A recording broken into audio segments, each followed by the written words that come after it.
وسلام على عباده الذين اصطفى أما بعد أعوذ بالله من الشيطان الرجيم بسم الله الرحمن الرحيم إن الصلاة تنهى عن الفحشاء والمنكر سبحان ربك رب العزة عما يصفون وسلام على المرسلين والحمد لله رب العالمين اللهم صل على سيدنا محمد وعلى آل سيدنا محمد وبارك وسلم۔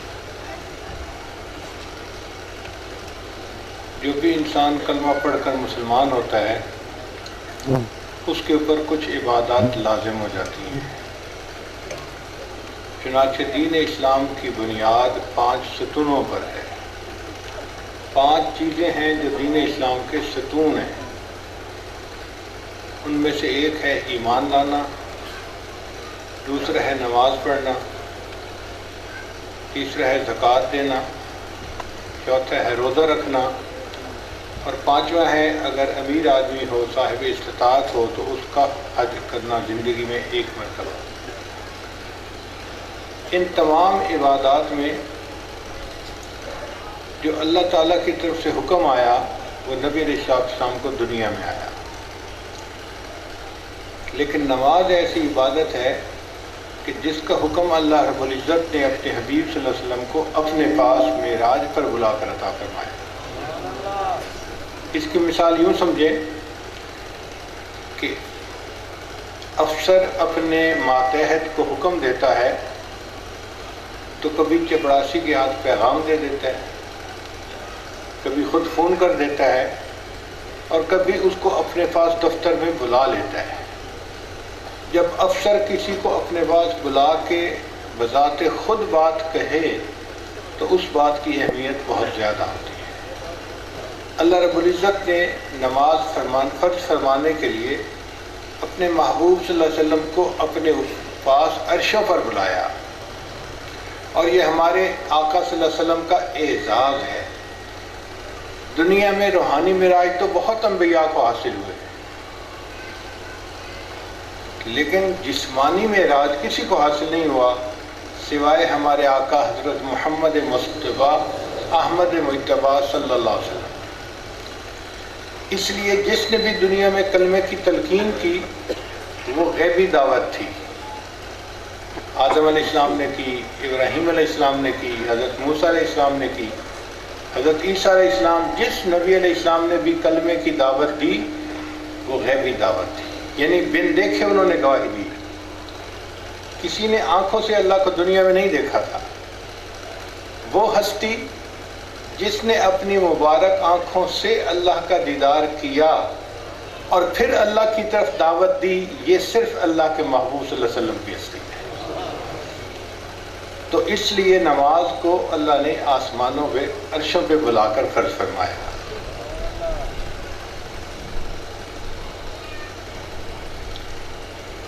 جب نبی علیہ السلام اللہ تعالیٰ کے حضور تشریف لے گئے تو نبی علیہ السلام نے اللہ رب العزت کی تعریفیں کی۔ التحیات للہ والصلوات والطیبات۔ ایک طالب علم کے ذہن میں سوال پیدا ہوتا ہے کہ نبی علیہ السلام نے اللہ تعالیٰ کو السلام علیکم کیوں نہیں کہا؟ کئی بندے جب ملتے ہیں تو ایک دوسرے کو السلام علیکم کہتے ہیں، اس لیے کہ ہمارے اوپر پریشانیاں آتی ہیں، مصیبتیں آتی ہیں، ہم ان سے سلامتی چاہتے ہیں، اس کے لیے ایک دوسرے کو ہم دعا دیتے ہیں۔ اور اللہ تعالیٰ کی ذات تو بلند و بالا ہے، اس کا تو اپنا نام السلام ہے، اس کو السلام علیکم کہنے کی ضرورت نہیں تھی۔ تو اللہ تعالیٰ کا سلام کیا تھا کہ اللہ کی حمد بیان کی جائے، تعریفیں بیان کی جائے، اور نبی علیہ السلام نے مختصر الفاظ میں تعریفوں کا حق ادا کر دیا۔ التحیات للہ، اے اللہ زبان سے جتنی تعریفیں کی جاتی ہیں وہ سب آپ ہی کے لیے ہیں، تعریفوں کا حقدار فقط اللہ تعالیٰ ہی ہے۔ اور یہ بھی ذہن میں رکھیں کہ دنیا میں یہاں کہیں کوئی بندہ کسی چیز کی تعریف کرتا ہے وہ حقیقت میں اللہ کی تعریف ہوتی ہے۔ کوئی اپنے والد کی تعریف کرتا ہے اللہ کی تعریف، اس کے والد کو اللہ نے بنایا۔ ماں بیٹے کی تعریف کرتی ہے اللہ کی تعریف، اللہ نے اس کے بیٹے کو بنایا۔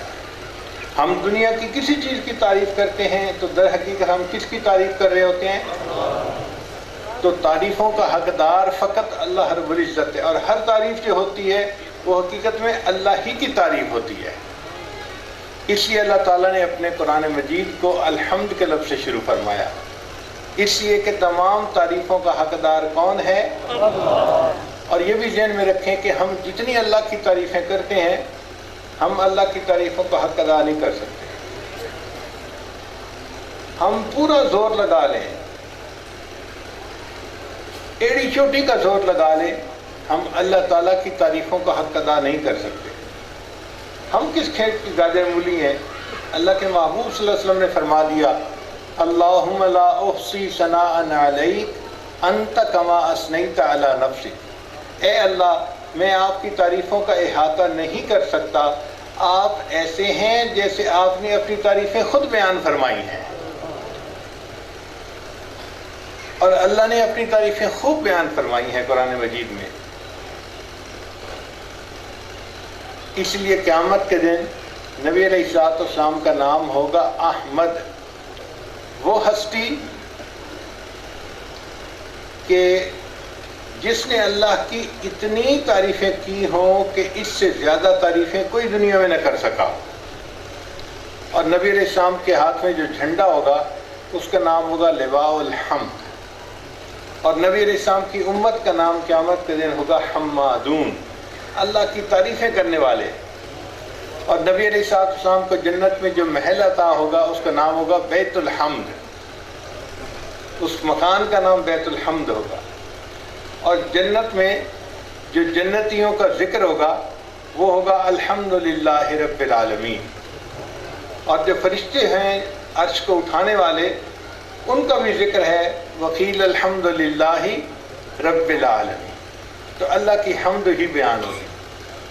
تو نبی علیہ السلام نے فرمایا التحیات للہ، اے اللہ زبان سے جتنی تعریفیں ہوتی ہیں وہ ساری کی ساری فقط آپ ہی کے لیے ہیں۔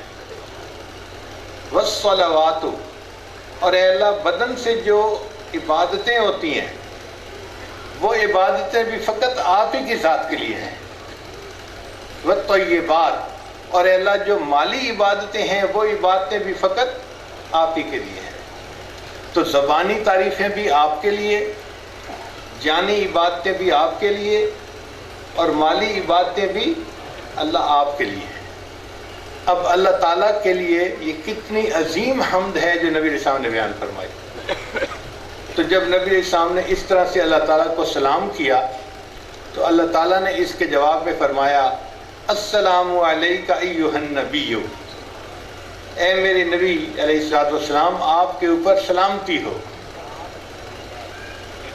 ورحمۃ اللہ وبرکاتہ، اور اللہ کی رحمتیں ہوں اور اللہ کی برکتیں ہوں۔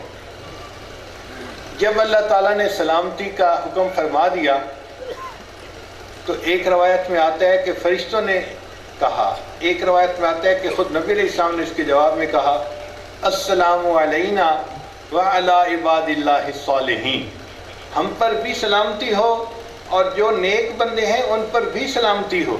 اللہ کے حبیب صلی اللہ علیہ وسلم نے امت کو اس وقت بھی یاد رکھا، اے اللہ یہ سلامتی صرف میری ذات تک نہ ہو بلکہ جو میری امت ہے یہ سلامتی ان تک بھی پہنچنی چاہیے۔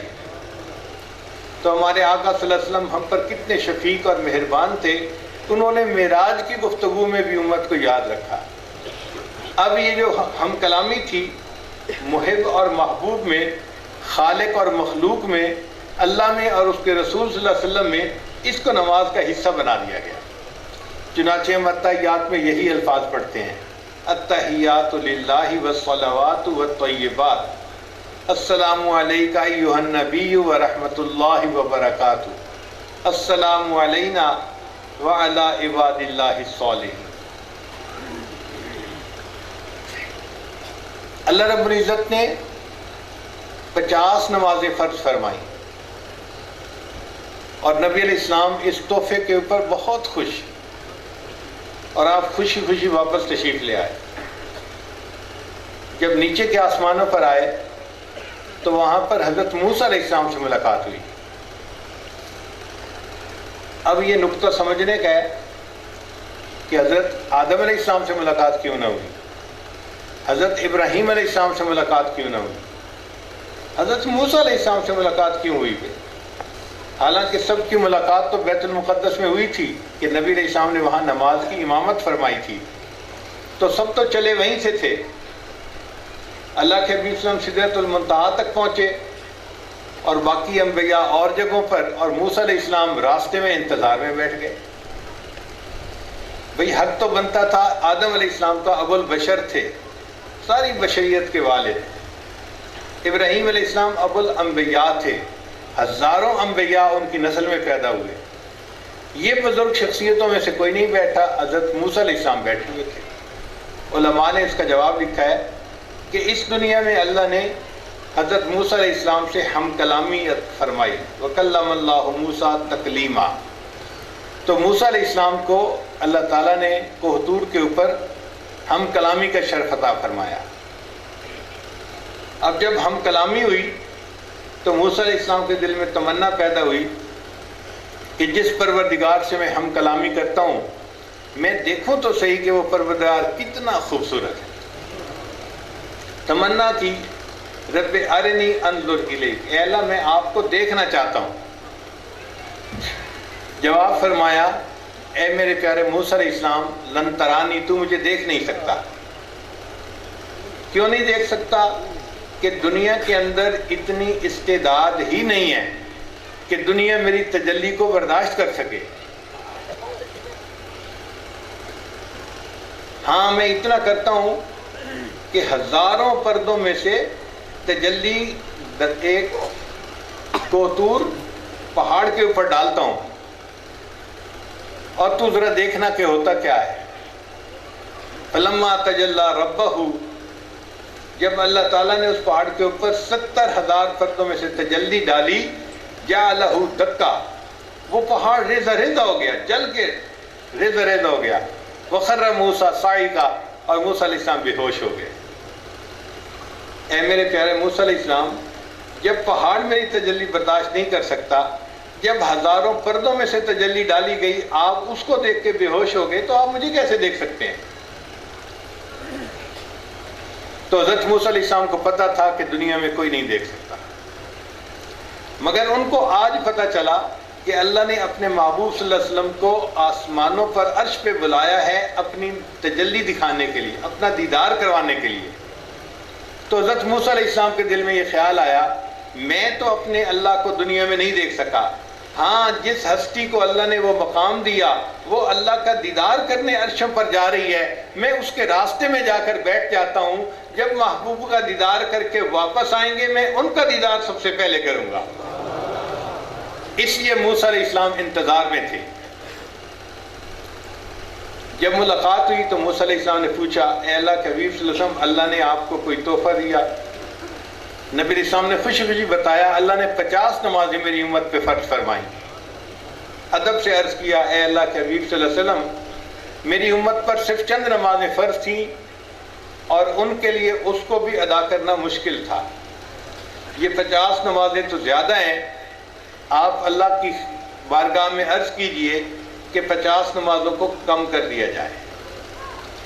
تو نبی علیہ السلام پھر عرشوں پر تشریف لے گئے اور اللہ کی بارگاہ میں عرض کیا، یا اللہ، آپ نے جو یہ امت دی، بڑی مہربانی آپ کی، امت کے لیے مشکل نہ بن جائے تو اس میں تھوڑا کمی کر دیجئے۔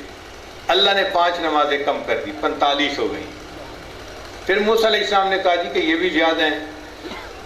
پھر اللہ کے حبیب صلی اللہ علیہ وسلم نے عرض کیا، اللہ نے فرمایا اچھا 40 کر دیں، پھر 35، تو ہر دفعہ 5 نمازیں کم ہوتی گئیں، حتیٰ کہ 5 نمازیں باقی رہ گئیں۔ تو موسیٰ علیہ السلام نے کہا کہ اللہ کے حبیب صلی اللہ علیہ وسلم اور کم کروا لیجئے۔ نبی علیہ السلام نے فرمایا کہ اب اس سے کم کرواتے ہوئے تو مجھے بھی حیا آتی ہے، شرم آتی ہے، میں اب اللہ کے سامنے نہیں جانا چاہتا۔ چنانچہ اللہ نے فرمایا، میرے محبوب صلی اللہ علیہ وسلم، آپ کی امت 5 نمازیں پڑھے گی، لیکن ان کے نام اعمال میں 50 کا ثواب لکھا جائے گا۔ من جاء بالحسنۃ فلہ عشر امثالھا، 5 نمازیں پڑھے گی 50 کا ثواب لکھا جائے گا۔ اب یہاں پر ایک سوال اور پیدا ہوتا ہے کہ اگر اللہ تعالیٰ نے 5 نمازیں ہی فائنل کرنی تھیں تو پہلی دفعہ میں ہی 50 کو 5 کر دیتے، یہ 5 کر کے گھٹانا یہ کیا مسئلہ ہوا بھائی؟ تو علماء نے اس کا جواب دیا کہ اگر اللہ کے حبیب صلی اللہ علیہ وسلم کو اللہ نے اپنا دیدار عطا فرمایا اور نبی علیہ السلام دنیا میں آ کر بتاتے کہ مجھے اللہ نے بلایا ہے، تو جو حاسدین تھے، دشمن تھے، وہ کہتے جی ٹھیک ہے، اللہ تعالیٰ نے ایک دفعہ اپنے محبوب کو اوپر بلا لیا، اور یہ تو ایک دفعہ کی رحمت کی نظر تو کسی پر بھی ہو سکتی ہے۔ اللہ نے فرمایا نہیں، میرے محبوب آپ ایک دفعہ آئیں گے، میں 5 نمازیں گھٹاؤں گا، آپ بار بار آئیں گے اور جائیں گے تاکہ دنیا کو پتہ چل جائے کہ آپ کا میرے پاس آنا کوئی اتفاقی بات نہیں ہے، یہ آپ کی قدر و منزلت ہے کہ آپ جب چاہیں میرے دربار میں آ سکتے ہیں۔ اس لیے 5 نمازیں کم کرتے کرتے بالآخر 5 نمازیں رہ گئی۔ اب یہاں طالب علم کے ذہن میں ایک سوال پیدا ہوتا ہے کہ کیا حضرت موسیٰ علیہ السلام ہمارے آقا صلی اللہ علیہ وسلم سے زیادہ ذہین تھے؟ انہوں نے مشورہ دیا کم کروا دیں اور آقا صلی اللہ علیہ وسلم کے دل میں بات نہ آئی۔ طالب علم کے ذہن میں یہ اشکال پیدا ہوتا ہے نا، تو علماء نے جواب دیا کہ نہیں، اللہ کے حبیب صلی اللہ علیہ وسلم زیادہ ذہین تھے، مگر فرق یہ تھا کہ اللہ کے محبوب صلی اللہ علیہ وسلم اللہ کا دیدار کرنے کی وجہ سے محو تجلی تھے، اور جب بندہ محو تجلی ہوتا ہے اس وقت اس کو کچھ سمجھ نہیں لگتی۔ اور اس کی دلیل کیا؟ یوسف علیہ السلام کے قصے میں سے عورتوں نے یوسف علیہ السلام کو دیکھا تھا، اپنی انگلیاں کاٹ بیٹھی تھی، سمجھ نہیں لگی تھی۔ تو جب دیکھنے والا تجلی کی وجہ سے انگلیاں کاٹ بیٹھتا ہے، سمجھ کام نہیں کرتی، تو اللہ کے حبیب صلی اللہ علیہ وسلم نے تو اللہ کا دیدار کیا تھا۔ اس محو تجلی حالت میں اگر اللہ تعالیٰ 500 نمازیں بھی فرض فرما دیتے تو نبی علیہ السلام خوشی سے تسلیم فرما لیتے، اللہ آپ کا انعام ہے، میں اس کے لیے تیار ہوں۔ لیکن موسیٰ علیہ السلام محو تجلی نہیں تھے، اس لیے ان کی نظر امت پر گئی کہ امت کے لیے مشکل ہوگی۔ انہوں نے مشورہ دیا اور اللہ نے اپنی رحمت سے 50 نمازوں کو 5 نمازیں فرما دی۔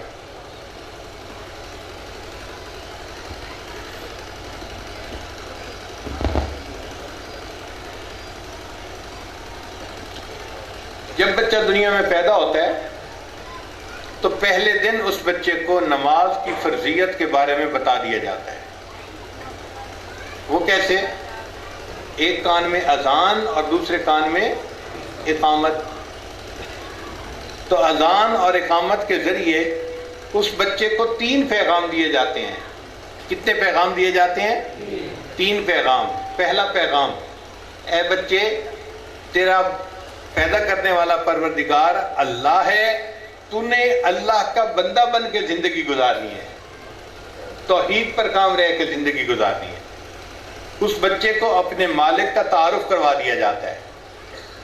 اور دوسری بات، اس بچے کو کلمے کی بھی تعلیم دے دی جاتی ہے۔ اذان میں کیا ہے؟ اشہد ان لا الہ الا اللہ اشہد ان محمد رسول اللہ، یہ کلمہ شہادت ہے نا، تو بچے کے کان میں کلمہ شہادت بھی پڑ گیا۔ اگر تو اللہ کا بندہ بن کے زندگی گزارنا چاہتا ہے، اس کے لیے تجھے یہ کلمہ ہم سنا رہے ہیں، تجھے یہ کلمہ پڑھنا پڑے گا تاکہ تو ایمان والوں میں شامل ہو جائے۔ اور اے بندے، اگر تو کامیاب زندگی گزارنا چاہتا ہے تو تجھے نماز پڑھنی پڑے گی۔ قد قامت الصلاۃ، قد قامت الصلاۃ، نماز کی تلقین آ گئی نا۔ اب نماز کی کئی معنی ہیں۔ ایک معنی تو یہ کہ 5 نمازیں تجھے دنیا میں پڑھنی پڑیں گی، اور ایک معنی یہ ہے کہ تیری پوری زندگی نماز کی مانند ہے۔ اور جس طرح آدمی امام کے پیچھے نماز پڑھ رہا ہو تو نماز تب ٹھیک ہوتی ہے جب امام کی تعلیم کے مطابق ہر رکن کو ادا کیا جائے۔ اے بچے، تیری زندگی بھی نماز کی مانند ہے، اور تیری اس نماز کے امام حضرت محمد مصطفیٰ صلی اللہ علیہ وسلم ہیں، لہذا زندگی کا ہر کام نبی علیہ السلام کی سنت کے مطابق کرے گا تو تیری زندگی کی نماز ٹھیک ادا ہوگی، ورنہ اس میں کمی رہ جائے گی۔ تو یہ تعلیم بھی بچے کو اس وقت مل جاتی ہے۔ اب کوئی سوال کرے کہ جی بچہ پیدا ہوا اور پہلے دن نماز کا حکم یا نماز کی تلقین دے دی گئی؟ جی ہاں، پہلے دن بھی دی جا سکتی ہے، اور اس کے دلیل قرآن عظیم الشان میں سے دیکھیے، اللہ تعالیٰ نے عیسیٰ علیہ السلام کو پیدا کیا، اور عیسیٰ علیہ السلام نے پیدا ہوتے ہی تقریر کی، بیان فرمایا، ہم کلامی کی۔ قال انی عبد اللہ آتانی الکتاب وجعلنی نبیا وجعلنی مبارکا اینما کنت واوصانی بالصلاۃ والزکاۃ۔ دیکھیں عیسیٰ علیہ السلام کہہ رہے ہیں نا کہ اللہ نے مجھے وصیت کی ہے، اللہ نے حکم دیا ہے کہ بالصلاۃ والزکاۃ، نماز کا اور زکوٰۃ کا۔ تو پہلے دن عیسیٰ علیہ السلام نے نماز کے حکم ہونے کی تصدیق کر دی۔ اس کا مطلب یہ کہ اس بچے کو جو تلقین کی جا رہی ہے اس میں نماز کی بھی اس کو تلقین کی جا رہی ہے۔ اب بتائیے کہ جس بچے کو پیدا ہوتے والے دن نماز کی تلقین کی جائے اور وہ جوان اور بڑا ہو کر نماز نہ پڑھے تو یہ کتنا بڑا گناہ ہے جس کا وہ ارتکاب کر رہا ہے۔ اس لیے نبی علیہ السلام نے فرمایا کہ نماز اسلام اور کفر کے درمیان فرق کرنے والی ہے۔ نماز اسلام اور کفر کے درمیان فرق کرنے والی چیز ہے۔ عرب علماء نے اس کا مطلب تو یہ لیا کہ جو جان بوجھ کے نماز چھوڑ دیتا ہے وہ سرے سے کافر ہی ہو جاتا ہے۔ ہمارے علماء نے اس میں نرمی برتی، ان کا نہیں، کافر نہیں ہوتا مگر عمل کافروں والا کر رہا ہوتا ہے، عمل کافروں والا ہے جان بوجھ کے نماز چھوڑنا، اس لیے جان بوجھ کے نماز نہیں چھوڑنی چاہیے۔ بھئی نماز تو مرض کی حالت میں بھی انسان کو معاف نہیں، حتیٰ کہ جنگ کی حالت ہو، دشمن سے لڑ رہے ہوں ایک دوسرے کے ساتھ، اس وقت بھی فرمایا کہ تم نماز اپنے وقت پہ ادا کرو، اور قرآن مجید میں فرمایا کہ اس وقت جماعت سے پڑھنی ہو تو طریقہ کار کیا ہے۔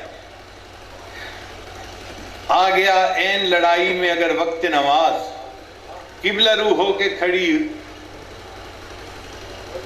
ہوئی قوم حجاز، نہ کوئی بندہ رہا نہ کوئی بندہ نواز، بندہ و صاحب و محتاج و غنی ایک ہوئے، تیرے دربار میں پہنچے تو سبھی ایک ہوئے۔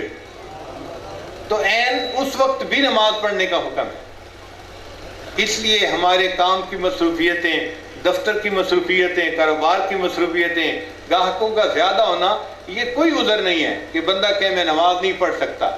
نماز لازم ہے، پڑھنی ہے، اس کو زندگی کا ایک فرض سمجھ کے ادا کیجئے اور پھر اس کی برکتیں اپنی زندگی میں دیکھیے۔ آج کل جو ہر جگہ بے برکتی ہے اس کی بنیادی وجہ نماز میں سستی۔ اول تو نماز پڑھتے نہیں، اور اگر کچھ پڑھنے والے پڑھتے بھی ہیں تو گھروں میں پڑھ لیتے ہیں۔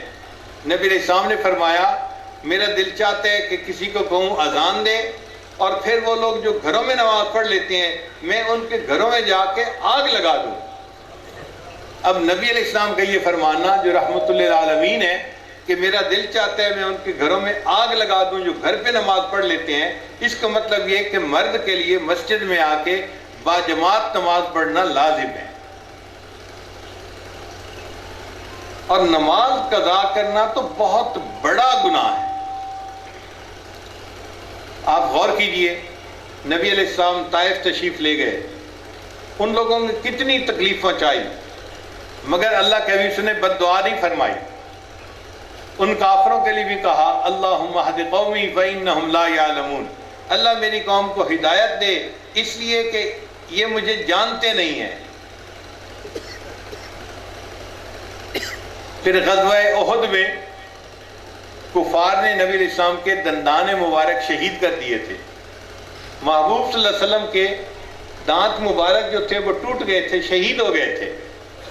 تو اللہ کے حبیب صلی اللہ علیہ وسلم نے اس وقت بد دعا نہیں دی، بس یہ فرمایا کہ وہ قوم کیسے فلاح پا سکتی ہے جو اپنے نبی کا خون گراتی ہے۔ لیکن غزوہ خندق میں ایک ایسا وقت آیا کہ کفار نے مسلمانوں کے اوپر خوب محاصرہ کیا، اور مسلمان اپنے دفاع میں اتنے مصروف کہ ایک نماز کا وقت نکل گیا۔ جب ایک نماز کا وقت نکل گیا تو اللہ کے حبیب صلی اللہ علیہ وسلم کو اتنا جلال آیا کہ نبی علیہ السلام نے فرمایا اے اللہ ان لوگوں کے پیٹوں کو، ان کی قبروں کو اور ان کے گھروں کو آگ سے بھر دے، ان کے پیٹوں کو، ان کے گھروں کو اور ان کی قبروں کو آگ سے بھر دے۔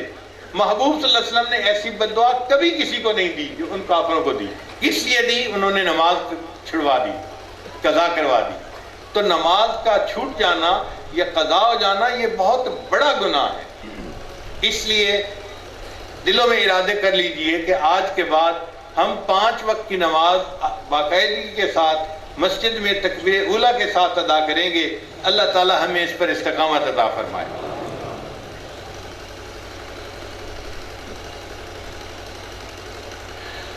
صلاۃ کا لفظ عربی میں مختلف معنی میں استعمال ہوتا ہے. ایک معنی ہے اس کا دعا کرنا، ایک معنی ہے اس کا تعظیم کرنا، ایک معنی ہے آگ جلانا، اور ایک ہے لکڑی کو آگ کے اوپر سینک کر ٹیڑھی لکڑی کو سیدھا کر دینا، اس کو بھی صلاۃ کا لفظ استعمال ہوتا ہے.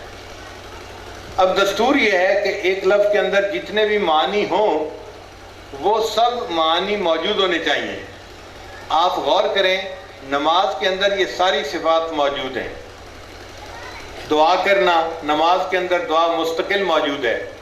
رب اجعلنی مقیم الصلاۃ ومن ذریتی ربنا وتقبل دعا، دعا موجود ہے نا. پھر دوسرا معنی ہے تعظیم کرنا. نماز کے اندر اللہ کی تعظیم موجود ہے. تعظیم کے 4 مختلف طریقے ہوتے ہیں. کوئی آئے ادب سے کھڑا ہو جانا، یہ بھی تعظیم. کسی کے سامنے جھک جانا رکوع میں، یہ بھی تعظیم ہے. کسی کے پاؤں پہ پڑ جانا، یہ بھی تعظیم ہے. کسی کے سامنے مؤدب ہو کے بیٹھ جانا، یہ بھی تعظیم ہے. تو نماز میں تعظیم کی 4 کیفیتیں موجود ہیں.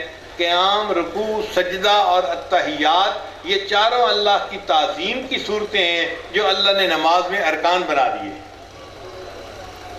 پھر ایک معنی ہے آگ جلانا، یہ بھی ٹھیک ہے.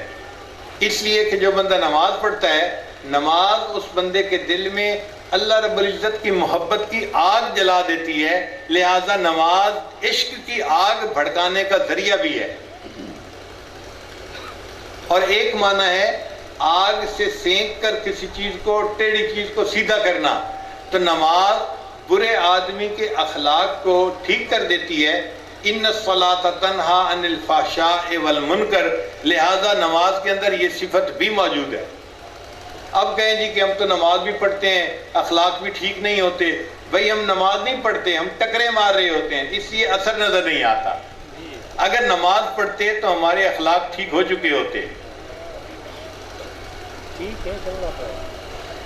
اب ایک سوال پیدا ہوتا ہے کہ اللہ تعالیٰ نے 5 نمازیں کیوں فرض فرمائیں؟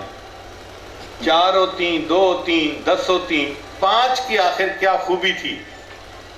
تو علماء نے اس کا جواب دیا کہ اللہ رب العزت نے ہمیں 5 حواس عطا فرمائے ہیں. دیکھنا، سننا، بولنا، دیکھنا، سننا اور سونگھنا، اور ہاتھ سے کسی چیز کو چھونا، اور کسی چیز کو زبان سے چکھنا. یہ 5 حواس ہیں جن کو حواس خمسہ کہتے ہیں. چھوٹے اسکول کے بچوں کو سائنس میں پڑھاتے ہیں حواس خمسہ کے بارے میں. چونکہ اللہ تعالیٰ نے زندگی گزارنے کے لیے یہ 5 حواس عطا فرمائے، نعمتیں عطا فرمائیں. ان نعمتوں کے شکریہ کے طور پہ اللہ نے 5 نمازیں بھی عطا فرما دی. جو 5 نمازیں ادا کرے گا وہ اپنی 5 حواس کی نعمتوں کا اللہ کے سامنے شکر ادا کر رہا ہوگا. بعض علماء نے جواب دیا کہ نہیں، اللہ تعالیٰ کی 5 بنیادی نعمتیں ہر بندے کو ملتی ہیں. ایک ہے کھانا پینا، دوسرا ہے لباس، تیسرا ہے مکان، چوتھا ہے بیوی، اور 5واں ہے سواری. تو چونکہ یہ 5 بنیادی چیزیں اللہ بندے کو عطا فرماتے ہیں، تو جو 5 نمازیں ادا کرتا ہے ان 5 نعمتوں کا شکر ادا کرنے والوں میں شامل ہو جاتا ہے. بعض علماء نے اس کا جواب دیا کہ 5 بنیادی مصیبتیں ہیں جس میں سے ہر بندے کو گزرنا پڑے گا. پہلا ہے موت، موت کی سکرات، تکالیف. دوسرا ہے قبر، تیسرا ہے حشر، چوتھا ہے میزان، اور پھر ہے 5واں پل صراط. یہ 5 وہ پریشانیاں ہیں، مصیبتیں ہیں، مشکلات ہیں جس میں سے ہر بندے کو گزرنا پڑے گا۔ جو بندہ 5 نمازیں ادا کرے گا اللہ اس کو آسانی عافیت کے ساتھ ان 5 مشکلات میں سے کامیابی سے گزار دیں گے۔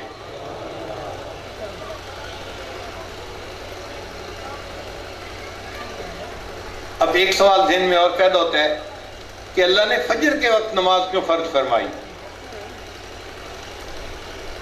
علماء نے لکھا کہ جنت میں جب جنتیوں کو اللہ کا دیدار ہوگا نا تو وہ فجر کا وقت ہوگا، وہ دوپہر کا وقت نہیں ہوگا، وہ فجر کا وقت ہوگا۔ تو چونکہ فجر کے وقت مومن کو دیدار ہونا ہے، اللہ نے اس کی یاد میں فجر کے وقت کی نماز فرض فرما دی۔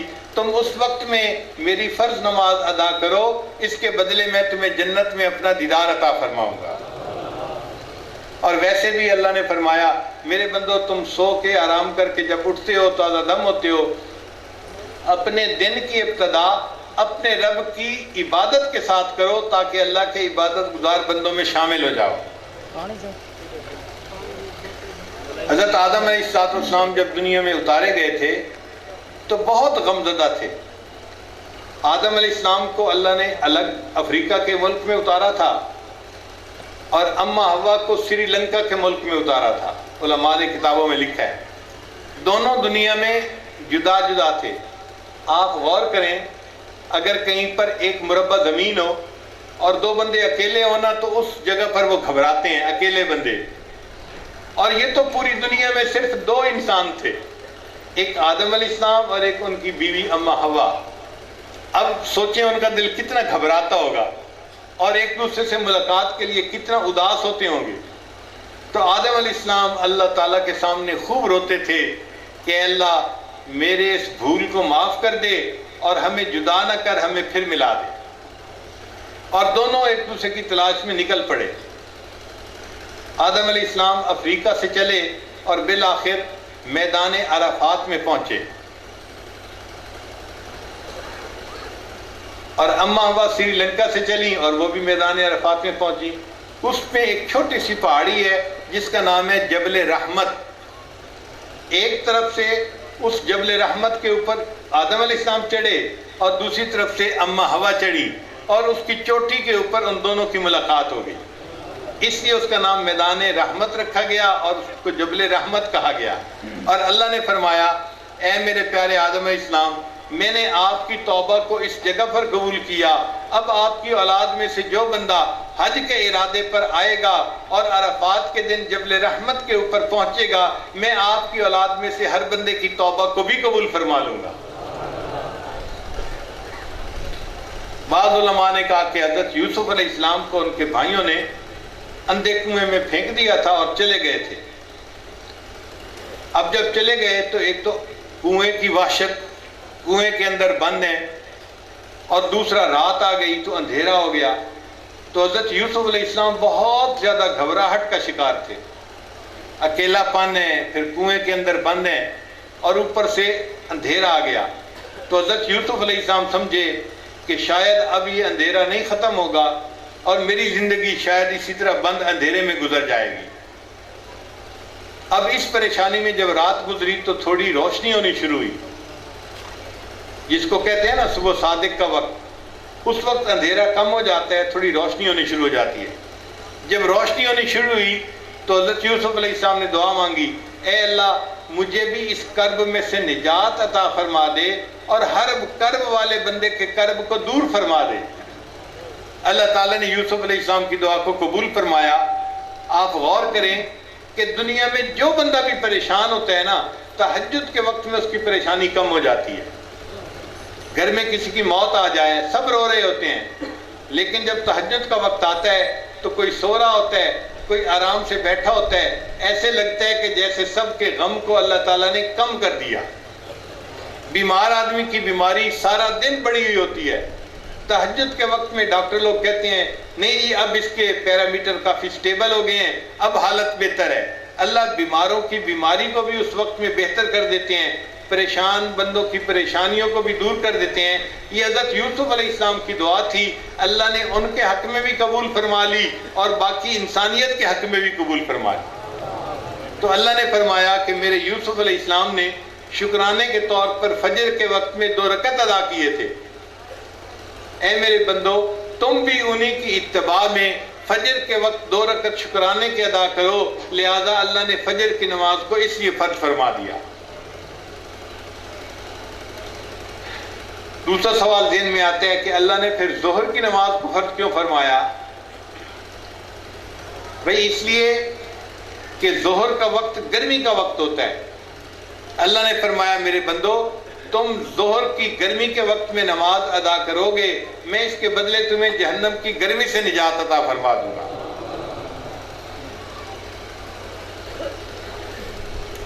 اور ایک وقت یہ بھی تھا کہ عام طور پہ لوگ دنیا میں چڑھتے سورج کی پرستش کرتے ہیں، جس کی گڈی چڑھ رہی ہوتی ہے نا اسی کے ساتھ، آج اس کے ساتھ، کل اس کے ساتھ، پرسوں اس کے ساتھ۔ اللہ نے فرمایا دیکھو یہ چڑھنے والے سب ڈھلنے والے ہیں، تم ان کے پیچھے مت چلو، تم اس پروردگار کی عبادت کرو کہ جس کے لیے کوئی ڈھلنا نہیں ہے، جو اس سے منزہ اور پاک ہے، اور اس کے لیے ہمیشہ کے لیے بلندی کا مقام ہے۔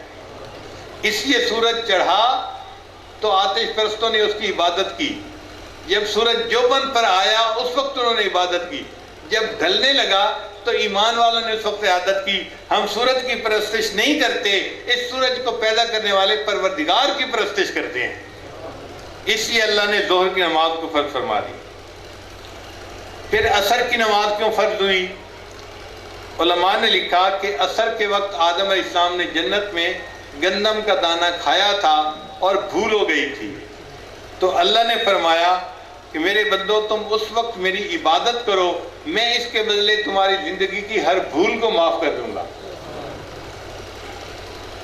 پھر اللہ تعالیٰ نے فرشتوں کی ڈیوٹی بدلی ظہر کے عصر کے وقت میں۔ دن کے فرشتے اور ہوتے ہیں، رات کے فرشتے اور ہوتے ہیں، اور عصر کے وقت ڈیوٹی بدلتی ہے۔ تو اللہ نے فرمایا آنے والے بھی تمہاری گواہی دیں گے، جانے والے بھی گواہی دیں گے، کیونکہ دونوں تمہاری عبادت کی گواہی دیں گے، اس لیے عصر کی نماز پڑھو، میں ان فرشتوں کی گواہی کی وجہ سے تمہاری قیامت کے دن مغفرت فرما دوں گا۔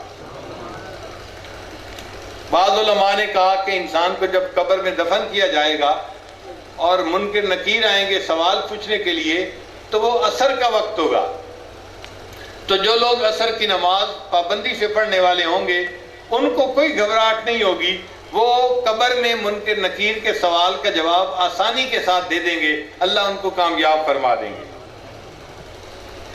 اور بعض علماء نے کہا کہ نہیں، حضرت یونس علیہ السلام کو مچھلی نے اپنے پیٹ سے عصر کے وقت نکالا تھا، کیونکہ ایک بڑی مصیبت سے ان کو نجات مل گئی تھی، انہوں نے اللہ کا شکر ادا کیا، اللہ نے اس امت کے اوپر نماز فرض فرما دی کہ تم بھی اس وقت میں تم میری نماز ادا کرو گے، اس کے بدلے میں تمہیں دنیا کی پریشانیوں کی مچھلی کے پیٹ سے نکال دوں گا اور تمہیں بھی پریشانیوں سے نجات عطا فرما دوں گا۔ پھر مغرب کا وقت کیوں پسند کیا گیا؟ اس لیے کہ میرے بندو تم سارا دن گناہ کرو گے، اور جب مغرب کا وقت آئے گا، رات آئے گی، تم مغرب کی نماز پڑھو گے، میں سارے دن کے گناہوں کو معاف کر دوں گا۔ پھر حضرت آدم علیہ السلام کی توبہ مغرب کے وقت قبول ہوئی تھی، تو یہ امت مغرب کی نماز پڑھتی ہے، اللہ تعالیٰ ان کی توبہ کو بھی قبول فرما لیتے ہیں۔ پھر حضرت یعقوب علیہ السلام کو جو بینائی ملی تھی وہ مغرب کے وقت ملی تھی، اور انہوں نے شکریہ کی نماز پڑھی تھی۔ اللہ نے فرمایا میرے بندو تم مغرب کے وقت نماز عطا فرماؤ گے، میں تمہیں اس کے بدلے تمہاری روحانی بینائی عطا فرما دوں گا۔ تم روحانی طور پہ جو اندھے بنے پھرتے ہو نا، تو مغرب کی نماز پڑھو گے، میں تمہیں فراست مومنانہ عطا فرما دوں گا۔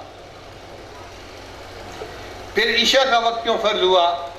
یہ عشاء کی نماز پہلے کسی امت پر نہیں تھی، عشاء کی نماز اس امت محمدیہ صلی اللہ علیہ وسلم کی خاص امتیازی شان ہے، اللہ نے اسی امت پر فرض فرمائی۔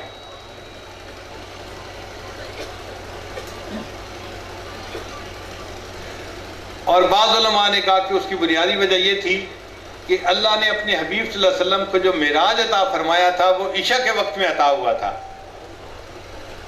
معراج جو عطا ہوا تھا وہ کس وقت میں ہوا تھا؟ عشاء وقت میں عطا ہوا۔ اللہ نے فرمایا میرے محبوب کی امت عشاء کی نماز پڑھے گی، میں امتیوں کو روحانی معراج عطا فرما دوں گا۔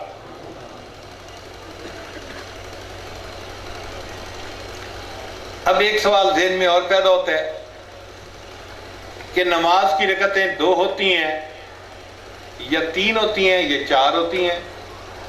کبھی 2 رکعت سنت، کبھی 2 رکعت فرض، کبھی 3 رکعت فرض اور کبھی 4 رکعت فرض۔ تو یہ 2، 3 اور 4 رکعتیں فرض کیوں ہیں؟ علماء نے اس کا بڑا خوبصورت جواب دیا۔ اللہ تعالیٰ قرآن مجید میں فرماتے ہیں جاعل الملائکۃ رسلا اولی اجنحۃ مثنی و ثلاث و رباع۔ اللہ تعالیٰ نے فرشتوں کو پیدا کیا، فرشتوں کے 2 پر ہیں، بعض کے 3 پر ہیں اور بعض کے 4 پر ہوتے ہیں۔ ان پروں سے وہ اڑتے ہیں اور ان کو پرواز نصیب ہوتی ہے۔ اللہ نے فرمایا میرے محبوب کی امت تم 2 رکعتیں اور 3 رکعتیں اور 4 رکعتیں ادا کرو گے، ان رکعتوں سے تمہیں روحانی پرواز نصیب ہوگی اور میرا قرب حاصل ہو جائے گا۔ پھر پورے دن میں 17 رکعتیں فرض ہیں، 2 صبح کی، 4 ظہر کی، 4 عصر کی، 8ویں 3 مغرب کی 11 اور 4 عشاء کی 15 اور 3 وتر، تو ٹوٹل یہ 17 رکعتیں بنتی ہیں، حساب کر لیجئے۔ تو 17 رکعتیں اللہ نے فرض فرمائی، اور اس کی وجہ یہ تھی کہ اللہ تعالیٰ نے اپنے محبوب صلی اللہ علیہ وسلم کو معراج کی رات 17 چیزوں کی سیر کروائی تھی، 7 آسمانوں کی، 8 جنتوں کی، عرش کی، کرسی کی، تو یہ ٹوٹل 17 رکعتیں بن گئیں، 17 چیزیں بن گئیں۔ تو چونکہ اللہ نے 17 چیزوں کی سیر کروائی تھی، اس کے بدلے میں اللہ نے سارے دن میں 17 رکعتوں کو فرض فرما دیا۔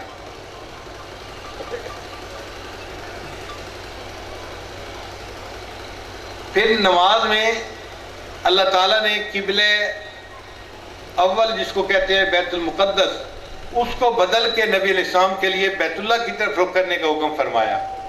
تو امت کو قبلہ بدلنے کا حکم کیوں ہوا؟ علماء نے جواب دیا کہ بیت المقدس کو ایک نبی علیہ السلام نے بنایا تھا، حضرت سلیمان علیہ السلام نے، اور جو ہمارا کعبہ ہے اس کو 5 انبیاء نے بنایا۔ سب سے پہلے آدم علیہ السلام نے بنایا، پھر اس کے بعد نوح علیہ السلام نے بنایا، پھر اس کے بعد ابراہیم علیہ السلام نے بنایا، پھر ان کے بیٹے اسماعیل علیہ السلام نے بنایا، اور پھر سب سے آخر پہ جو بنا تو اللہ کے محبوب صلی اللہ علیہ وسلم نے حجر اسود کو نصب کر کے بیت اللہ کے بنانے میں حصہ لیا۔ تو چونکہ اس بیت اللہ کو 5 انبیاء نے بنایا تھا، اللہ نے اپنے محبوب کو اس طرف رخ کرنے کا، عبادت کرنے کا حکم عطا فرمایا۔ اب بھائی نماز میں فاتحہ کیوں ضروری ہے؟ نبی علیہ السلام نے فرمایا لا صلاۃ الا بفاتحۃ الکتاب، کہ نماز جو ہے نہیں ہوتی جب تک بندہ فاتحہ نہ پڑھے، الحمد نہ پڑھے۔ مقتدی پڑھتا ہے یا مقتدی کا امام جو ہے وہ ان کی طرف سے پڑھ لیتا ہے۔ ایک دفعہ امام اعظم ابو حنیفہ رحمۃ اللہ کے پاس چند لوگ آئے کہ حضرت نماز میں ہر بندہ فاتحہ خود کیوں نہیں پڑھتا؟ تو جب سب بولنے لگے انہوں نے کہا دیکھو بھائی سب بولیں گے تو میں کیسے جواب دوں گا، یہ بہتر نہیں ہے کہ تم میں سے ایک بندہ میرے ساتھ بات کر لے؟ ان کا ہاں بالکل ٹھیک ہے، یہ بندہ ہماری طرف سے بات کرے گا۔ حضرت نے پوچھا اس کی بات سب کی بات سمجھی جائے گی؟ ان کا جی ہاں اس کی بات سب کی بات سمجھی جائے گی۔ حضرت نے فرمایا میرے مسئلے کا جواب ہو گیا، اگر اس کی بات سب کی بات ہو سکتی ہے تو امام کی فاتحہ سارے مقتدیوں کی فاتحہ کیوں نہیں بن سکتی؟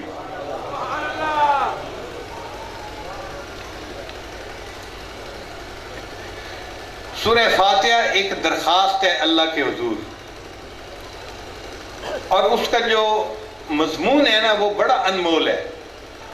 سب سے پہلے بندہ پڑھتا ہے الحمدللہ رب العالمین، اللہ کی حمد اور تعریف کر رہا ہوتا ہے، اور واقعی اللہ تعالی حمد اور تعریف کے لائق ہیں۔ پھر اس کے بعد کہتے ہیں الرحمن الرحیم، اے اللہ آپ رحمان بھی ہیں اور رحیم بھی ہیں۔ رحمت کے لفظ سے اللہ کے دو نام بنتے ہیں، رحمان اور رحیم، اور اس میں دو الگ الگ صفتیں ہیں۔ اس کو یوں سمجھیں، ایک ہوتا ہے بندے کا امیر ہونا، یہ الگ صفت ہے۔ ایک ہوتا ہے بندے کا سخی ہونا، یہ الگ صفت ہے۔ کئی مرتبہ بندہ سخی تو ہوتا ہے، پلے کچھ نہیں ہوتا۔ یہ کئی مرتبہ مال ہوتا ہے، کنجوس ہوتا ہے، مکھی چوس ہوتا ہے، دینے کی توفیق نہیں ہوتی۔ تو یہ دو الگ الگ صفتیں ہیں کہ مال بھی ہو اور دل میں سخاوت بھی ہو۔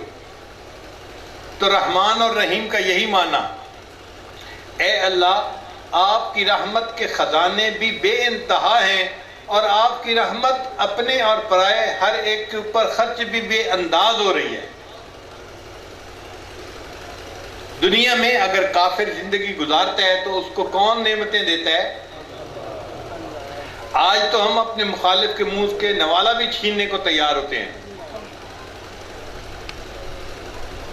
اللہ وہ ذات ہے جو وفاداروں کو بھی دیتا ہے، غداروں کو بھی دیتا ہے، اپنوں کو بھی دیتا ہے، پرایوں کو بھی دیتا ہے، مسلمانوں کو بھی دنیا میں دیتا ہے، کافروں کو بھی دیتا ہے۔ یہ فقط اللہ کی ذات ہے کہ وہ رحمان ہے، لہذا رحمان اور رحیم کے دو الفاظ کہہ کے اللہ کی خدمت میں عرض کیا گیا، اے اللہ آپ کی رحمت کا حساب کتاب بھی نہیں ہے، اور پھر جو خرچ ہو رہی ہے اس کا بھی کوئی اندازہ نہیں ہے۔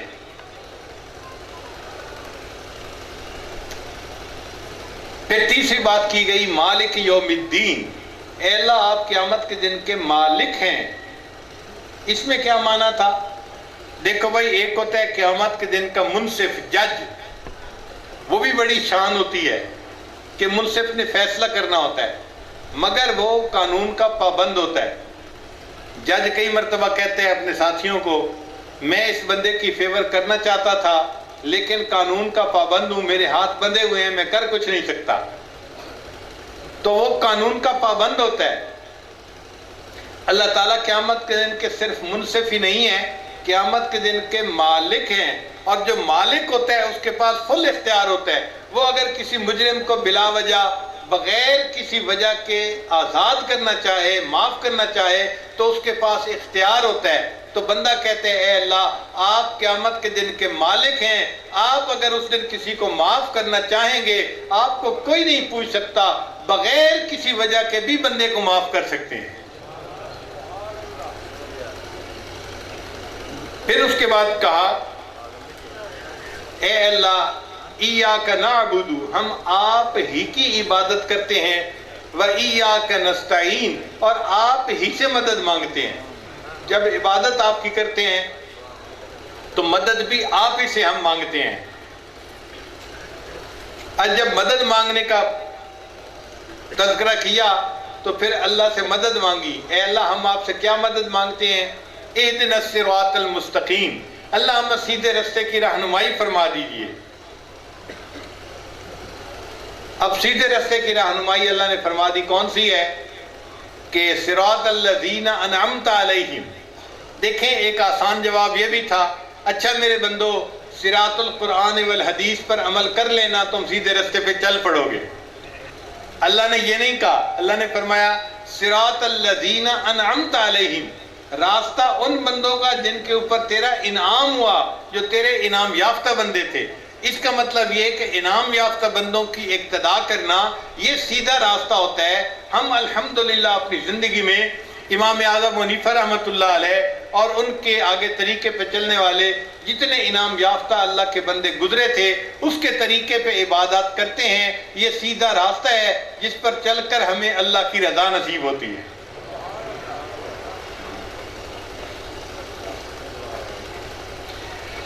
پھر اس کے بعد اللہ تعالیٰ نے قرآن مجید کو شروع فرمایا، الف لام میم ذالک الکتاب لا ریب فیہ ھدی للمتقین، کہ بندو تم نے سیدھا راستہ مانگا تھا نا، تو دیکھو اب اس قرآن کو پڑھو، یہ قرآن تمہیں حق اور باطل کے درمیان پہچان سکھائے گا، اچھے اور برے کی تمیز بتائے گا، اور تمہیں سیدھے راستے کا پتہ چلتا جائے گا۔ تم کتاب کی ہدایات کے مطابق زندگی گزارو گے اور میرے فرما بردار بندوں میں شامل ہو جاؤ گے۔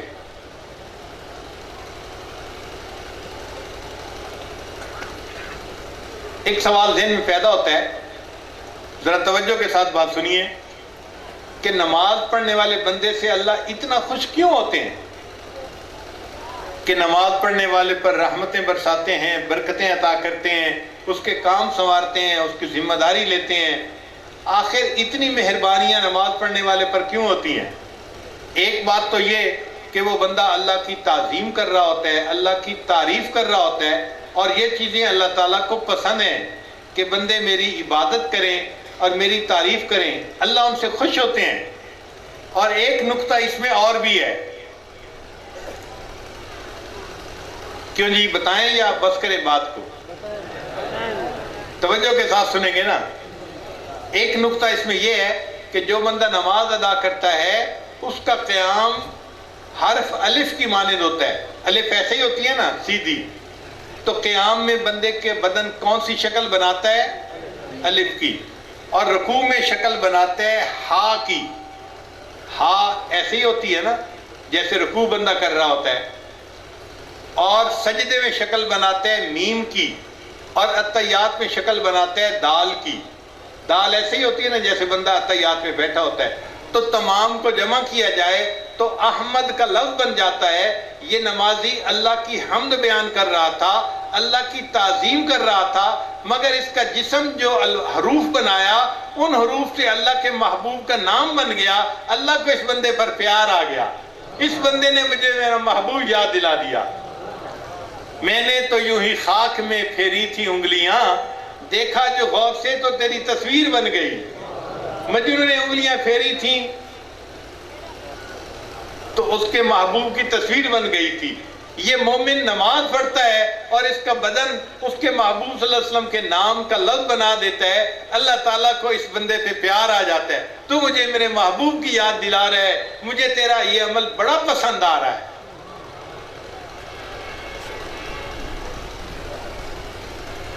اس لیے ہمارے اکابر دل لگا کے نماز پڑھتے تھے۔ آج کل حالت یہ بن گئی ہے کہ سبزی فروش بچہ جو کسی شیخ سے تعلق پا لیتا ہے وہ تو عشاء کی 17 رکعتیں پڑھ رہا ہوتا ہے، اور ایک عالم اور مفتی کئی مرتبہ عشاء کی نماز صرف 9 رکعتیں، 4 رکعت فرض، 2 رکعت سنت اور 3 رکعت وتر، ٹوٹل کتنی ہوئی؟ اب عالم ہو کر 9 رکعتیں پڑھے اور وہ جاہل ہو کر 17 رکعتیں نماز پڑھ رہا ہے۔ آخر نماز کی ہمارے اندر اتنی محبت کیوں موجود نہیں ہے؟ اس کی وجہ یہ کہ دل کی انگیٹھی گرم نہیں ہوتی، محبت کا جذبہ اندر انسان کے ٹھاٹھے نہیں مار رہا ہوتا۔ اگر محبت کا جذبہ ٹھاٹھے مارتا تو انسان نماز کے بہانے ڈھونڈتا۔ آج کل جس سے محبت ہوتی ہے اس کو فون کرنے کے لوگ بہانے ڈھونڈتے ہیں، ذرا سی وجہ ہوئی فون کر دیا، پھر ذرا سی وجہ ہوئی فون کر دیا، پھر ذرا سی وجہ ہوئی فون کر دیا۔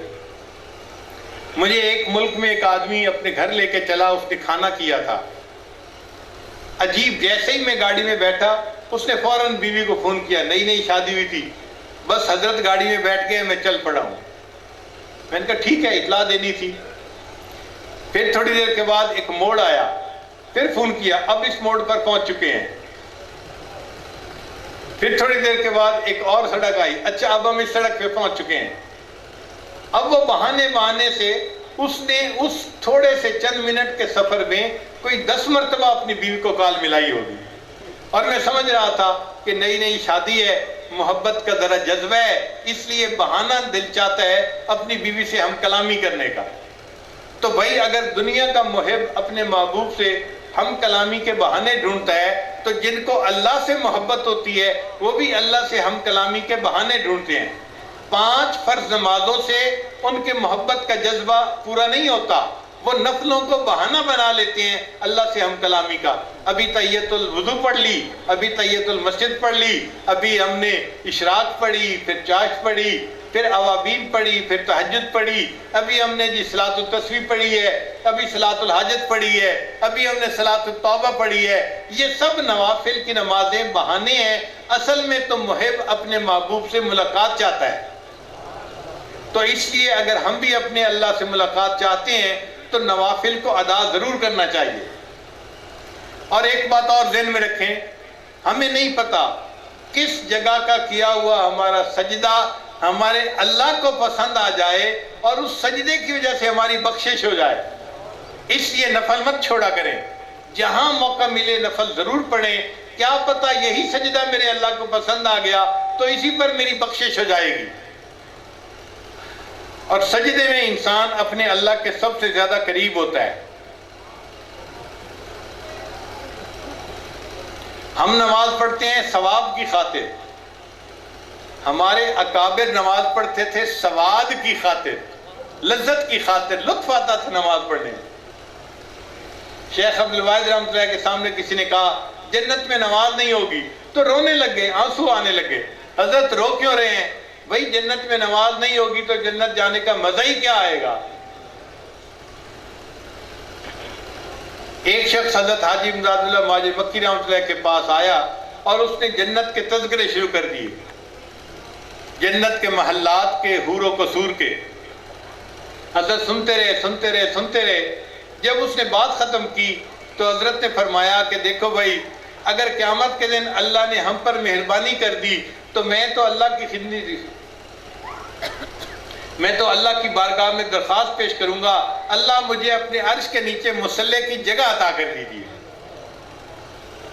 ان کو نماز میں کتنا مزہ آتا ہوگا جو اللہ کے عرش کے نیچے مصلی کی جگہ چاہتے ہیں۔ حضرت مولانا فضل الرحمان گنج مراد آبادی رحمۃ اللہ علیہ کو ملنے کے لیے حضرت اقدس تھانوی رحمۃ اللہ تشریف لے گئے۔ اس وقت لڑکپن کی عمر تھی، پڑھ کے فارغ ہوئے تھے۔ فرماتے ہیں کہ جب میں ان کو جا کے ملا، فرمانے لگے اشرف علی، جب میں سجدہ کرتا ہوں مجھے یوں محسوس ہوتا ہے جیسے قدرت نے میرے رخسار کا بوسہ لے لیا ہو۔ کیا سجدے میں مزہ آتا ہوگا، مجھے یوں لگتا ہے جیسے قدرت نے میرے رخسار کا بوسہ لے لیا ہو۔ حضرت مولانا یحییٰ رحمۃ اللہ علیہ جو شیخ الحدیث رحمۃ اللہ کے والد تھے، وہ لمبا سجدہ کرتے تھے۔ میں نے اپنی زندگی میں ایک ایسے بزرگ کو دیکھا ہے جو ہر سجدے میں 21 بار سبحان ربی الاعلیٰ پڑھتے تھے، ہر سجدے میں 21 مرتبہ۔ ہم تو 3 کی جگہ 5 بھی نہیں پڑھ پاتے، 7 دفعہ بھی نہیں پڑھ سکتے۔ کئی دفعہ چھٹی کا دن ہوتا ہے، جلدی بھی کوئی نہیں ہوتی، وقت بھی فارغ ہوتا ہے، ہم اس دن بھی 7 مرتبہ سجدے میں نہیں پڑھتے سبحان ربی الاعلیٰ، بس 3 مرتبہ پڑھ کے اٹھ جاتے ہیں۔ وہ ہر سجدے میں 21 مرتبہ سبحان ربی الاعلیٰ پڑھا کرتے تھے، لمبا سجدہ کرتے تھے، ان کو مزہ آتا تھا۔ تو مولانا یحییٰ رحمۃ اللہ لمبا سجدہ کرتے تھے۔ کسی نے کہا کہ حضرت آپ اتنا لمبا سجدہ کیوں کرتے ہیں؟ تو حضرت نے جواب میں کہا کہ جب میں سجدہ کرتا ہوں مجھے یوں لگتا ہے میں نے اپنے مالک کے قدموں پہ سر رکھ دیا، اب میرا سر اٹھانے کو دل نہیں چاہتا، قدموں سے سر اٹھانے کو دل نہیں چاہتا۔ کاش کہ سجدے کی ایسی لذت اللہ ہمیں بھی نصیب فرما دے، ہم بھی کوئی خلوص کا ایسا سجدہ کر جائیں جو ہمارے مالک کو پسند آ جائے۔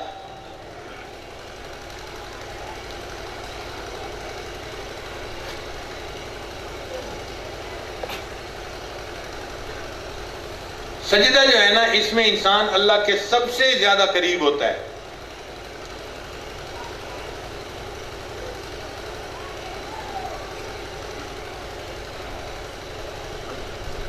تو سجدہ جب کریں تو بڑی عاجزی کے ساتھ بس یوں سمجھا کریں کہ میں نے اللہ کے سامنے اپنی پیشانی ٹیک دی ہے، قدموں پہ سر رکھ دیا ہے میں نے، پھر دیکھنا سجدے کا کیا مزہ آئے گا۔ سجدے کی ابتدا اللہ کے حکم سے فرشتوں نے کی تھی۔ اللہ نے فرمایا تھا اسجدوا لآدم، تو فرشتوں نے سجدہ کیا تھا، یہ سجدے کی ابتدا تھی۔ اور ایک سجدے کی انتہا ہوگی، وہ قیامت کے دن ہوگی۔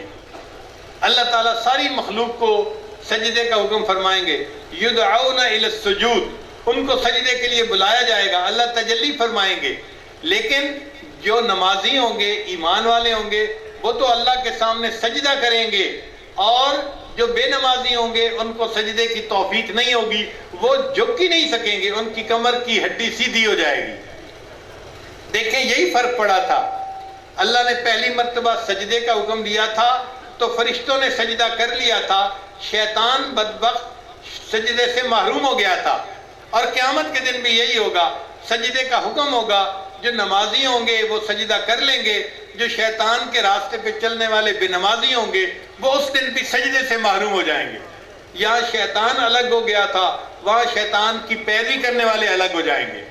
اور دونوں سجدوں میں فرق یہ ہے کہ جو پہلا سجدہ تھا وہ فرشتوں نے کیا تھا، اور یہ جو آخری سجدہ ہے یہ بشر کریں گے، بندے کریں گے، اور ان کو پہلا سجدہ شہود کا سجدہ نصیب ہوگا۔ دنیا میں ہم جتنے سجدے اللہ کے سامنے کر رہے ہیں وہ سب غیب کے سجدے ہیں، بن دیکھے سجدہ کر رہے ہیں۔ قیامت کا دن کے سجدے کی شان الگ ہوگی، محبوب کی تجلی سامنے ہوگی، اور چہرے کا دیدار کر کے ہم سجدہ کریں گے، اس سجدے کی لذت ہی کچھ اور ہوگی۔ تو اللہ تعالی ہمیں وہ شہود کا سجدہ بھی عطا فرمائے، شہود کی لذت بھی عطا فرمائے۔ کسی شاعر نے کہا میری زندگی تو فراق ہے، وہ ازل سے دل میں مقیں سہی، وہ نگاہ شوق سے دور ہے، رگ جان سے لاکھ کریں سہی۔ ہر بندے کو بیت اللہ جانے کا موقع نہیں ملتا، کئی دعائیں مانگتے رہتے ہیں مگر موقع نہیں ملتا، تو شاعر کہتے ہیں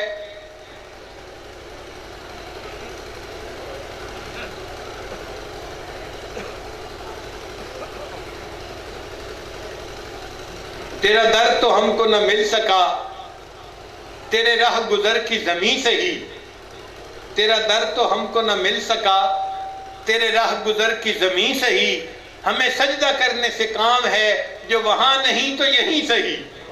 اے اللہ ہم نے تو سجدہ کرنا ہے نا، اگر وہاں آپ نے نہیں بلایا تو ہم یہیں آپ کے سامنے سجدہ کر رہے ہیں۔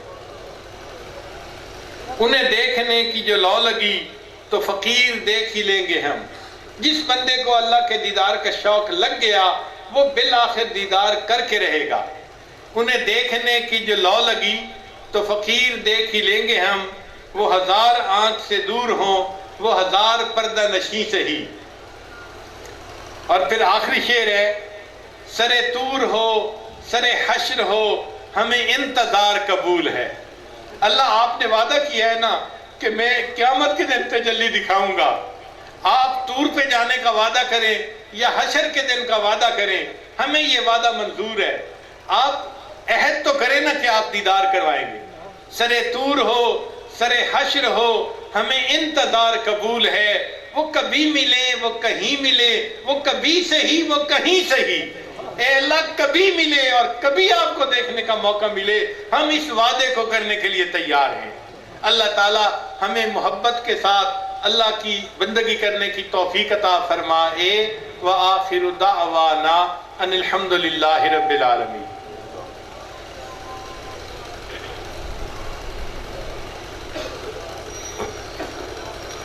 دعا سے پہلے ہم زندگی کے پچھلے سب گناہوں سے سچی پکی توبہ کریں گے اور آئندہ نیکوکاری کی زندگی گزارنے کا ارادہ کر لیں۔ مستورات بھی دل میں ارادہ کر لیں، مرد حضرات بھی کر لیں۔ الحمدللہ وکفا وسلام علی عبادہ الذین اصطفیٰ، اما بعد۔ یہ کلمات سچے دل کے ساتھ پڑھتے جائیے۔ بسم اللہ الرحمن الرحیم، لا الہ الا اللہ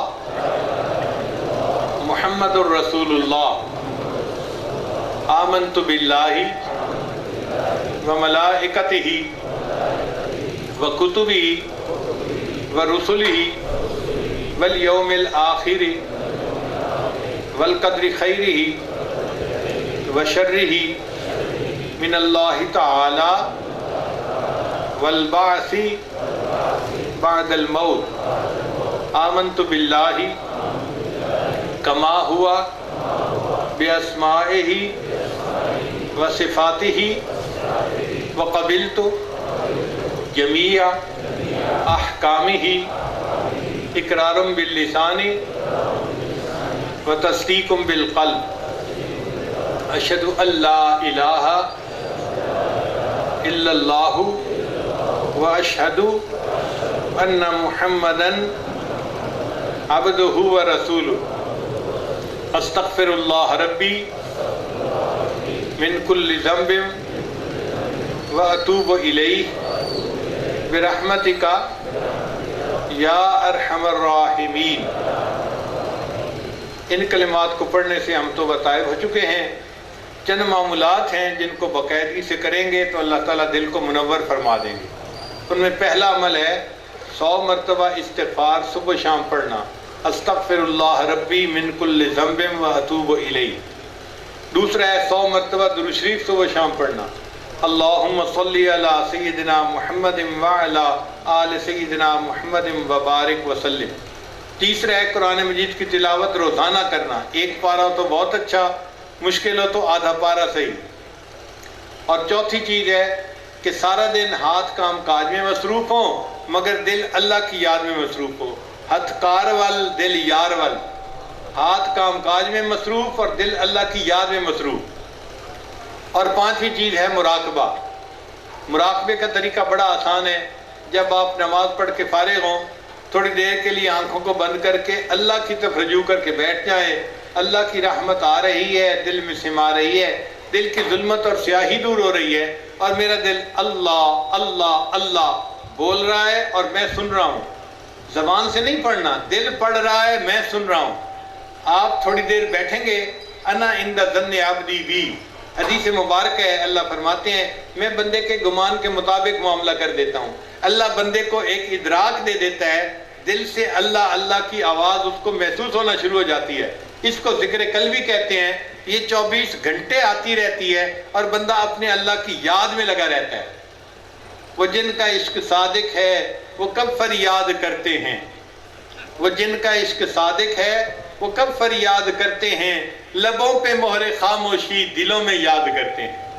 ہم بھی اپنے اللہ کو اپنے دلوں میں 24 گھنٹے یاد کریں۔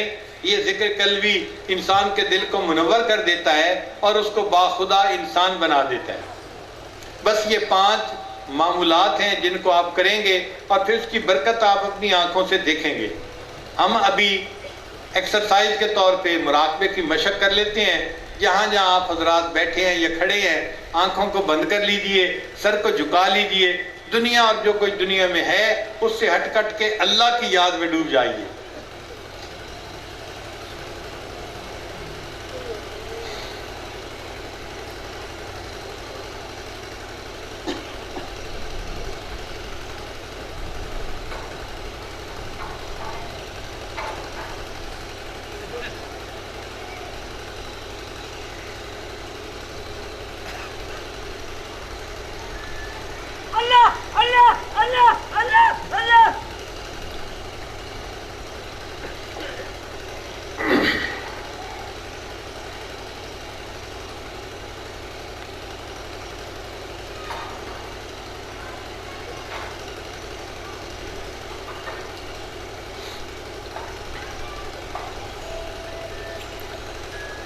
عشق خدا یارو نار غضب دی،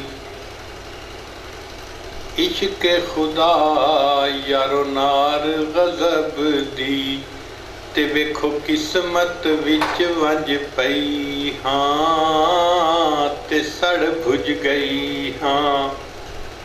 عشق خدا یارو نار غضب دی، تے ویکھو قسمت وچ ونج پئی ہاں تے سڑ بھج گئی ہاں۔ چولا برکا صبر دا میرے ہو گیا تھیاں تھیاں تے چپ کر گئی ہاں۔ ماں پیو ویر بھی یاد نہ میں کوں تے اتو تانے دیوڑ سیاں تے سیندی رہی ہاں۔ غلام فرید اے آکھ سجن نو میں تا در تیڑے تے پئی ہاں تے جے ہو جئی ہاں۔ غلام فرید اے آکھ سجن نو میں تا در تیڑے تے پئی ہاں تے جے ہو جئی ہاں۔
لا الہ الا اللہ محمد رسول اللہ. دعا کر لیجئے.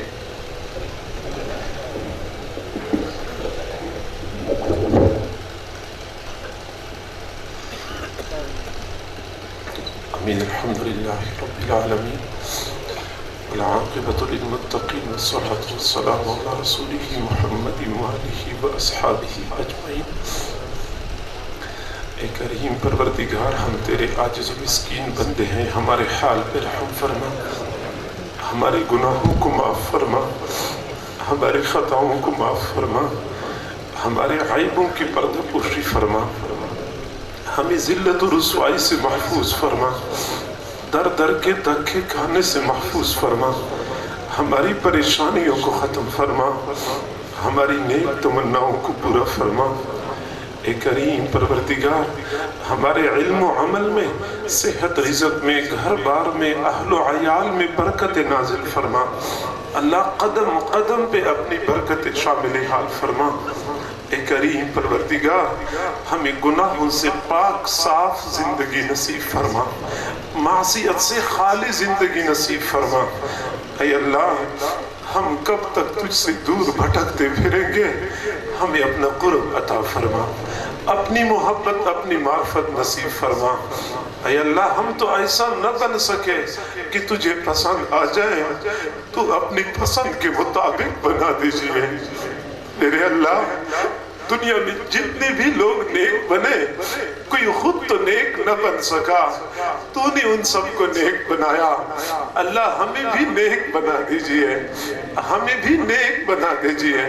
اللہ، عرصہ گزر گیا، ہم تجھے منانے کے لیے کوشش کر رہے ہیں، تجھے پانے کے لیے کوشش کر رہے ہیں، لیکن ابھی تک اپنے آپ کو تجھ سے دور محسوس کر رہے ہیں. میرے اللہ، ہم ایک قدم آگے بڑھاتے ہیں، شیطان ہمیں 2 قدم پیچھے دھکیلتا ہے.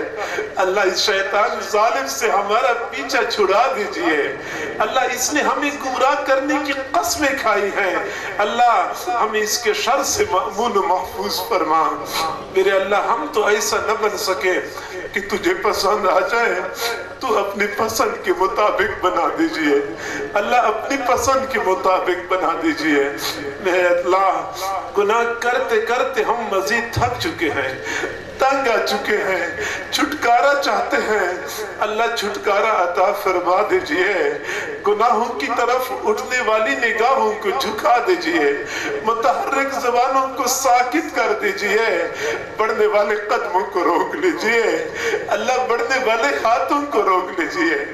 میرے اللہ، اندھیری رات کا وقت ہے، دنیا کے بادشاہوں نے اپنے دروازے بند کر رکھے ہیں، تیرا در اب بھی کھلا ہے. تیرے چند فقیر بندے اور بندیاں تجھے منانے کے لیے جمع ہو چکے ہیں. اللہ، سب سے راضی ہو جا. اللہ، سب سے راضی ہو جا. اللہ، ہم اقراری مجرم ہیں، اپنے گناہوں کا اقرار کرتے ہیں، معافی کے خواستگار ہیں. معاف کر دیجئے. اللہ، معاف کر دیجئے. میرے اللہ، اتنے بندے کسی دنیا دار کے دروازے پہ چلے جاتے، وہ بھی خالی ہاتھ نہ لوٹاتا. تو زمین و آسمان کے خزانوں کا مالک ہے، ہمیں خالی ہاتھ نہ لوٹا.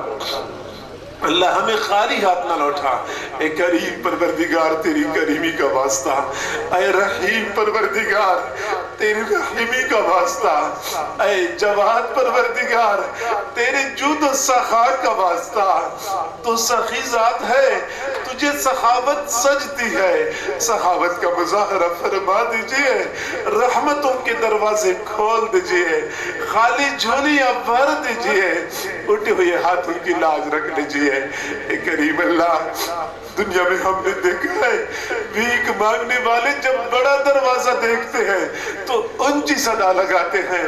ان کو امید ہوتی ہے بڑا دروازہ ہے، ایک مرتبہ کھل گیا تو کام بن جائے گا. اللہ، تیرا دروازہ تمام دروازوں سے بڑا ہے. ہم صدائیں لگا رہے ہیں، دروازہ کھٹکھٹا رہے ہیں. اللہ، ہمیں خالی ہاتھ نہ لوٹا. اللہ، گداگر جمع ہو چکے ہیں، بھکاری جمع ہو چکے ہیں، رحمتوں کی بھیک مانگ رہے ہیں. عطا فرما دیجئے. اللہ، عطا فرما دیجئے. اے کریم اللہ، دنیا کی بھیک مانگنے والے ایک دروازے سے خالی ہاتھ چلے جائیں، ان پر تو کوئی حسرت نہیں، وہ اگلے دروازے پہ چلے جائیں گے۔ اللہ مسئلہ تو ہمارا ہے، ہمارے سامنے تیرے در کے سوا کوئی دوسرا در نہیں۔ اللہ ہم جائیں تو کہاں جائیں، مانگے تو کس سے مانگے، تیرے سوا ہمارا کوئی دوسرا رب نہیں، تو ہمارا رب ہے، تو نے ہمیں دینا ہے، ہمیں عطا فرما دیجئے اللہ، ہمیں عطا فرما دیجئے۔ اے کریم اللہ، خالی ہاتھ نہ لوٹا۔ مدینے میں جتنے لوگ ہیں سب پر ایک مرتبہ محبت کی نظر ڈال دیجئے اللہ، ایک مرتبہ محبت کی نظر ڈال دیجئے اللہ۔ وہ محبت کی نظر جو تو نے بشر حافی پر ڈالی تھی، وہ دنیا کے شراب خانے میں شراب کے نشے میں مست ہے، تیری محبت کی نظر پڑ گئی، تو نے ان کو اپنا دیوانہ بنا دیا۔ میرے اللہ، جب تو اپنانے پہ آتا ہے، شراب خانوں سے لوگوں کو اٹھا کے اپنا دیوانہ بنا دیتا ہے۔ اللہ، ہم شراب خانے میں تو جمع نہیں ہو چکے، ہم نے شراب تو نہیں پی ہوئی، تیری محبت کی تلاش میں اللہ در در کی ٹھوکریں کھاتے ہوئے یہاں پہنچ چکے ہیں۔ میرے اللہ، ہمارے دلوں میں اپنی محبت کا ایک قطرہ ٹپکا دیجئے، اپنا دیوانہ بنا دیجئے، غیر سے بیگانہ بنا دیجئے اللہ۔ کوئی تجھ سے دنیا مانگتا ہوگا، کوئی تجھ سے کار کوٹھی مانگتا ہوگا، ہم تجھ سے تیری رضا کے طلبگار ہیں اللہ۔ تو ہم سے راضی ہو جا، تو ہم سے راضی ہو جا اللہ۔ گناہ کر کر کے ہم نے تجھے ناراض کر دیا اللہ، راضی ہو جا میرے اللہ، راضی ہو جا۔ اتنی دیر تک کوئی بیٹا اپنی ماں سے معافی مانگتا، ماں بھی معاف کرنے میں دیر میں کرتی اللہ۔ تو ماں سے کئی گنا زیادہ محبت کرنے والا ہے اللہ، معاف کر دیجئے اے اللہ، معاف کر دیجئے اے اللہ، معاف کر دیجئے اللہ۔ تو معاف کرنے کو پسند کرتا ہے، معاف کر دیجئے اللہ۔ تجھے اپنے رحم و کرم پہ بڑا ناز ہے، قرآن پاک میں بار بار کہتا ہے میں رحیم ہوں، میں کریم ہوں اللہ۔ تو دکھا دیجئے تو کیسے رحیم و کریم ہے، ہمارے گناہوں پہ قلم پھیر دیجئے، ہمیں معاف کر دیجئے اللہ، ہمیں معاف کر دیجئے اے کریم پروردگار، اے رحیم پروردگار، اے حنان و منان پروردگار، اے ہمارے پیارے پروردگار۔ بہت دل کرتا ہے ان زلفوں کو دیکھ لے جن کو تو نے واللیل فرمایا ہے، ان رخساروں کو دیکھ لے جن کو تو نے والضحا فرمایا ہے اللہ۔ ہم ایسے زمانے میں پیدا ہوئے کہ کھلی آنکھوں سے تیرے محبوب کا دیدار نہ کر سکے، ہم دعا کرتے ہیں خواب میں تو بار بار محبوب کا دیدار نصیب فرما اللہ، بار بار دیدار نصیب فرما۔ اس دنیا میں گنبد خضرا کی زیارت بار بار نصیب فرما، اور قیامت کے دن اپنے محبوب صلی اللہ علیہ وسلم کی مبارک ہاتھوں سے حوض کوثر کا جام ضرور نصیب فرما۔ میرے اللہ، قیامت کے دن ہمیں اپنے بڑوں کے سامنے شرمندہ نہ فرما، بڑوں کے سامنے سرخرو فرما، جس طرح تو نے دنیا میں ہمیں نیکوں کا دامن تھامنے کی توفیق عطا فرمائی ہے، قیامت کے دن بھی انہی نیکوں کا دامن تھامے رکھنے کی توفیق عطا فرما۔ میرے اللہ، قیامت کے دن کتنے لوگ ایسے ہوں گے جو محبوب صلی اللہ علیہ وسلم کے سامنے جائیں گے، حضور ان کو دیکھ کے مسکرائیں گے، وہ حضور کو دیکھ کے مسکرائیں گے، یوں سعادتوں کو سمیٹنے والے بنیں گے اللہ۔ ہمیں بھی یہ سعادت نصیب فرما۔ جتنی بھی حضرات موجود ہیں یا خواتین ہیں، سب کی نیک تمناؤں کو پورا فرما اللہ۔ بے روزگاروں کو روزگار عطا فرما، بے اولادوں کو اولاد عطا فرما اللہ۔ جو صاحب اولاد ہیں ان کی اولادوں کو نیکوکار بنا، فرمان بردار بنا، ماں باپ کی آنکھوں کی ٹھنڈک بنا۔ جوان اولاد جو بوڑھے ماں باپ کو آنکھیں دکھاتی ہے، بوڑھے ماں باپ کی نافرمانی کرتی ہے، والدین کی آنکھوں سے موٹے موٹے آنسو گر رہے ہوتے ہیں، میرے اللہ ان آنسوؤں کا واسطہ دیتے